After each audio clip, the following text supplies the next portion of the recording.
We're so proud of Grounded. What started as a small passion project to make a quirky game where you're shrunk down to the size of an ant, trying to survive in a backyard, grew into something way bigger than we ever imagined. Over 25 million of you jumped in, explored, built, crafted, and fought off giant bugs together. Y'all helped make the entire experience very special to us. The team's been cooking up a ton for Grounded 2, and we're so excited to talk about it. I had to grease some palms to steal a bit of time from the direct to give you a deeper look. There were so many possibilities and ideas that didn't make it into the first game, so with the sequel, we have the chance to dream bigger. To achieve those dreams, we partnered with the amazing folks at Eidos Montreal. Together, we're taking Grounded from the backyard to an even larger world, the Brook Hollow Community Park. When we started working on Grounded 2, we knew that we wanted to make a bigger world. Fortunately for us, Eidos Montreal became our main partner on developing Grounded 2. They have a lot of similarities to the sorts of things that are important to us at Obsidian. They tend to make very narratively strong games. They make games with really deep characters and great character progression. They make games with great gameplay. Everyone at Eidos Montreal is thrilled and honored to be working with Obsidian Entertainment. Our two studios share a lot of DNA. The same things that are important to Obsidian Entertainment are important to us. Choice and consequences, player communities, and doing justice to great IPs and great franchises. The fact that we're the first partners that they're working with to make a sequel to their franchise feels like we're an important part of their history. The events of Grounded 2 take place 2 years after the first game. The same 4 teenagers are returning.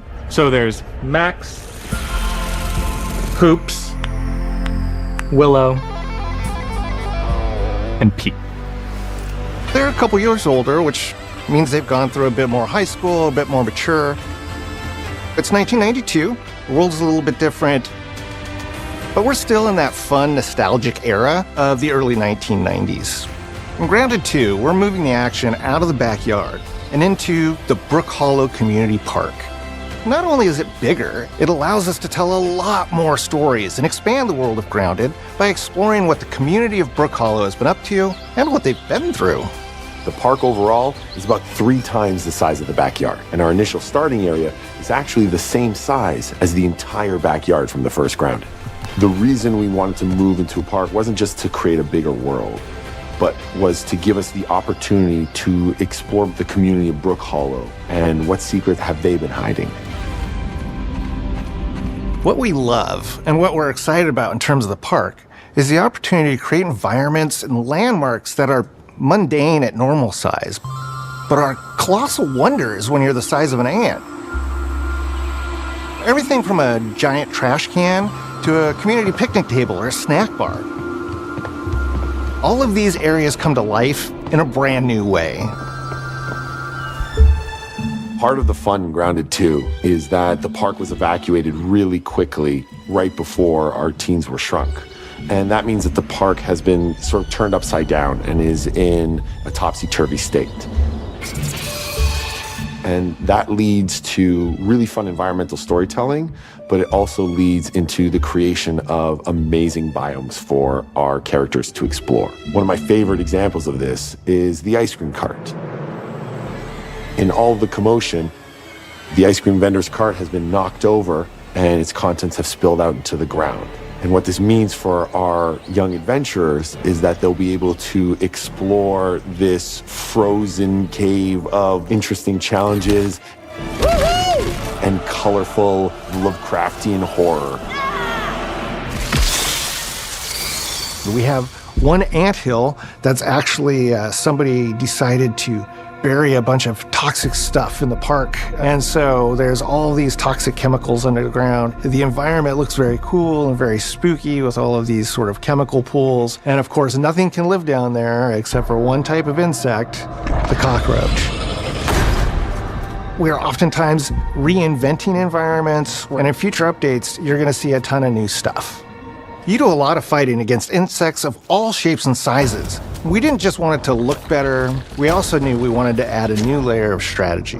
The changes that we've made aren't limited to tuning animations or adjusting attack or defense numbers or making characters or insects move faster or slower. But we did all that too, but there's also an entire sort of rock, paper, scissors strategy involving light attacks, heavy attacks, and blocking. We've also added dashing as a new way to both get out of danger quickly or jump in for a quick attack. And almost all the insects in the game will have these abilities now too. Sort of like a chess match, but one that's super frenetic, looks super cool, and is ultimately just a ton of fun.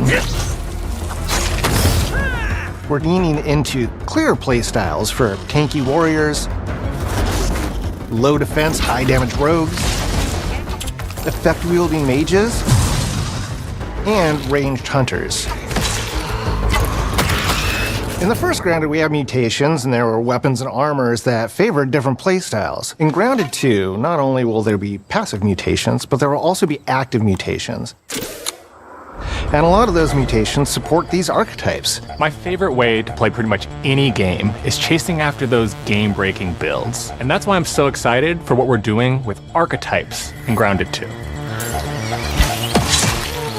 I'm all in on the rogue. Now, you can even dual-wield daggers. I've been dialing in this glass cannon build that stacks ambush, assassin, and cardiofan mutations with the wolfbane daggers and the wolf spider armor. It lets me open up combat with massive backstab damage that also inflicts venom. Then, I can use the extra stamina to reposition and try to dodge, rinse, and repeat. It's high risk, high reward, and absolute chaos in all the best way. I'm looking forward to seeing what wild combos the community comes up with and what they inevitably break once they get their hands on the archetype system. It's going to be awesome watching it evolve with player feedback and watching us try to keep up with all of your game-breaking builds. One of the great things about Grounded is the variety of players it attracts, from builders to crafters and everything in between. If you've ever watched me on Casually Grounded livestream, you'd know that I'm neither. I am a murderer of insects. Personally, I prefer the term harvester. I love going out, hitting things, and bringing the materials like insect body parts back to my friends to use. This way, we keep progressing and playing together. We're also trying to make sure that armor and equipment are easily understood by the player, especially when they're playing co-op with their friends. It was really, really important for us to deliver on all of that for the bigger space and experience, because that was the only way we could truly support the feature the community has been asking for since the very first Grounded release. Mounts. Our mounts, we call them buggies, have an entire suite of moves and have their own special abilities and attacks. We really wanted the buggies to be an extension of the player in every way possible. And that meant making sure that buggies had unique and valuable abilities across all the core pillars of Grounded. So that doesn't just mean exploration and travel. That has gameplay implications for combat, crafting, and building as well. Just like how we wanted to expand on player playstyles throughout the game, we're going to make sure that every buggy that we add has its own personality. The Red Ant Soldier can enlist up to 2 Red Ant workers to follow you around and help you out. If you get into combat and you don't want to fight while you're saddled on your buggy, you can jump off and they'll fight right alongside you and provide support. The Orb Weaver buggies are a little less useful when it comes to general utility, like building a base or harvesting, but they're awesome when it comes to combat. Sure, their defenses aren't super strong, but they're heavy hitters. They're also super fast, and they have some great special abilities, like a scream that allows them to stun lesser-powered insects, and the ability to shoot webs and entangle other creatures. So the Orb Weavers won't be your base-building buggy. You should use the Red Ant Soldier for that. But they're super fun for exploration and combat.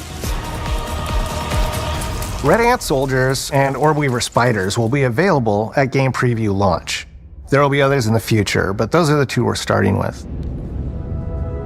The connection that our Grounded community has with us is something we want to keep forging with the sequel as we make an even bigger game than the original. Pretty much from day one, we knew we wanted to return to game preview for Grounded 2. Sure, it comes with some trade-offs, like the game's not done and it's out to the world, but there's so much value in building it alongside the community.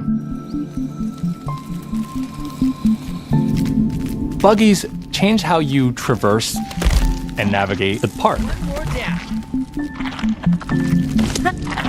What we're doing with Grounded 2 is we're actually keeping zip lines held back so we can see how players engage with buggies, and then we can tweak zip lines to bring them back over time to really complement that buggy experience and make exploring the park far more fun. That kind of feedback loop helped shape the original Grounded, and we wanted to shape the design for Brook Hollow Park, archetypes, buggies, all of it. We also learned a lot from that first time around. One thing that stood out immediately, players blaze through our content, especially the story. That makes sense. Story, characters, world building, that's kind of Obsidian's thing. It's the flavor we bring to the survival genre. So this time, we're starting with a much bigger baseline. There's been an explosion at Brook Hollow Park. Chaos descended on a ceremony commemorating the 2-year anniversary of when 4 teenagers were miniaturized against their will.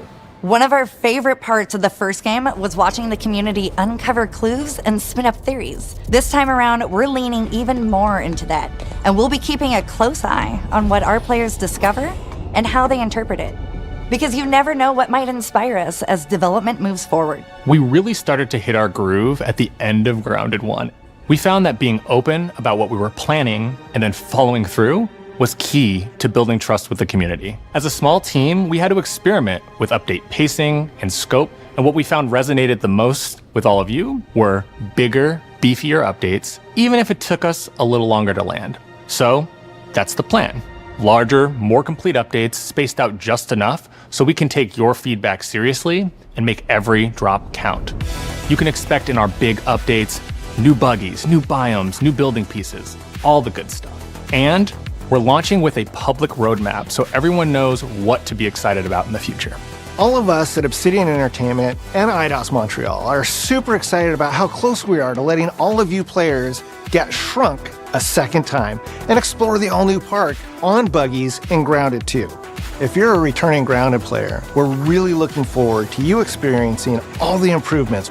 If this is your first time getting tiny, then all I can tell you is that a world with an entirely new perspective and an entirely new feel awaits you in Brook Hollow Park. It's time to ride together and survive together.